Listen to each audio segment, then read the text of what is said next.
Yo, what's good? It's Ryan with Ryini Beats, and today I'm going to talk about something that I know plagues so many artists nowadays, which is self-sabotage. It's like they almost know what to do, but they somewhat sabotage their own days. It starts off day by day, moment by moment, and then eventually they end up in this downhill spiral. So today I'm going to talk about how we can overcome that and how we can have a really focused 2022 where we blow up our music. So if you don't know who I am, my name is Ryan. I am the producer known as Ryini Beats. I've got over 1 million views to my music every single month for the last many years, and I've also helped over 100 independent artists like yourself break 1 million views to their music as well. And my goal is to make some amazing music with you. My goal is to make some amazing music with you and to help you blow up your music. So if that sounds cool, then let's get into the topic for today. So one thing that I notice about myself is certain days I just wake up and I don't want to do music. I have this urge. I don't know if it goes back to when I was in high school and I like ditching or doing funny stuff, but I have this urge like, oh man, like life's good, so why don't we just go drink today? You know, we go drink, we could go smoke, we could go do this and that, and you know, we'll catch up tomorrow. And this is coming from somebody who's actually dropped a beat every single day for the longest time. And I'm recording every single day, and I'm still noticing how distracted I am. And I look at so many other people, I'm like, man, y'all need to focus a little bit. But so hopefully this video will help you just getting that perspective of what it takes, how I overcome it. So for me, it's about different levels. So in this video, I'm going to assert that there are different levels of procrastination. And the first one is, I just don't know what the heck to do anyway, so I'm just going to go and do something stupid. I'm going to go just hang out with people. I'm going to go do stuff that's not that productive because I just don't know the game. So if you're in that first step of procrastination where your lack of knowledge is preventing you from even understanding the steps that you need to take, then I recommend going to Google and looking up songwriting prompts, how to write a song, right? That's the second one. And then a third search of how to promote my music.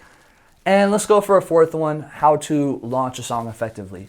Just through those resources alone, you're going to be able to write and promote and publish songs on a daily basis if you just delve into that material. So we've already overcome situation number one, your lack of knowledge. No excuses to not take action now. Now, the second step of procrastination is, okay, I know what to do, but something's preventing it. And I'm going to assert that it's because you're comfortable with where you're at. And for me, that is the reason.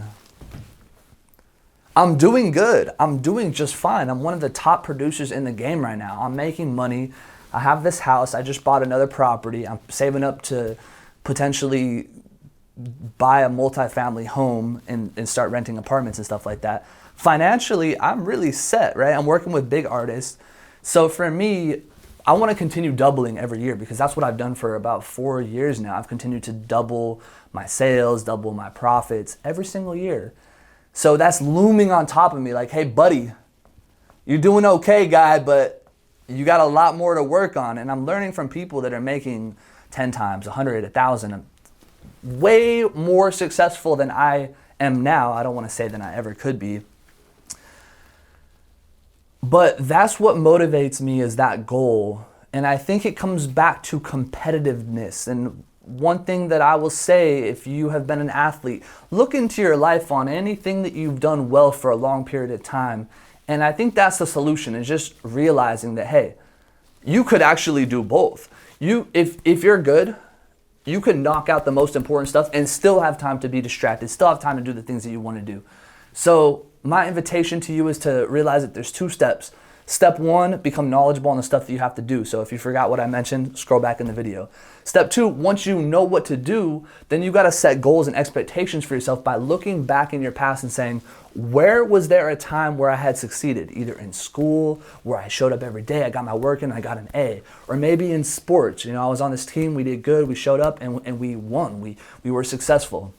And taking that fuel, taking that understanding of, hey, I may not be good today, but if I show up every single day, then the result is going to somewhat consistently grow the way it should. And look, I'm going to give you one advice that is the opposite of everything that anybody has ever told me, but I think it's appropriate for me to share. I was speaking with somebody who was telling me that I should become a teacher. He was a teacher. I was on the track to become a teacher. And one thing I mentioned to him is that ever since I stopped doing all the things that other people want me to do, all the things that make me nervous, all the things that I don't feel like doing, I stopped doing them. And most people will say, oh no, you gotta challenge yourself. You gotta put yourself in uncomfortable situations to grow. I did the opposite. I said, you know what? What if I just put myself in situations that I really enjoy? What if I just ignore all this, go and literally what I told you, do my research, write music. I ignored everything. No social pressure, ignoring family, ignoring friends, and doing something that in the eyes of society wasn't even that productive, and I wasn't even making money at that point. So this teacher was looking at me. He was saying, you know, that's not the right way to go about it. You want to overcome your challenges, overcome your fears. But I looked at him, I told him, you know, ever since I've done this, I've been finding success. And that was 4 years ago. I've continued to double my sales, double my growth every single year since I've been doing that. And yeah, there are times that I have to go out and challenge myself. I got to show up live, go on a podcast, do some kind of meeting, meet somebody in person, do something that just challenges my comforts. But in this video, I will ask you to consider challenging that. If you've never done it before and you've always kind of challenged yourself and done things that you didn't feel like you were that good at or that confident in, my invitation to you is to shut everything out, to do what you're comfortable with, and to get so good at that distraction is less attractive than doing the thing that you get to do every single day. So my invitation to you in terms of overcoming self-sabotage is that you put yourself in a situation that you're really comfortable with day in and day out.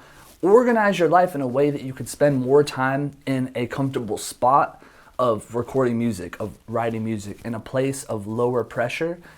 Get undeniably good, and then your results and your focus are going to be next level. If you found this video valuable, then make sure you share it, shoot a like, let me know what you think in the comments. What is your best tip in terms of staying focused and avoiding self-sabotage?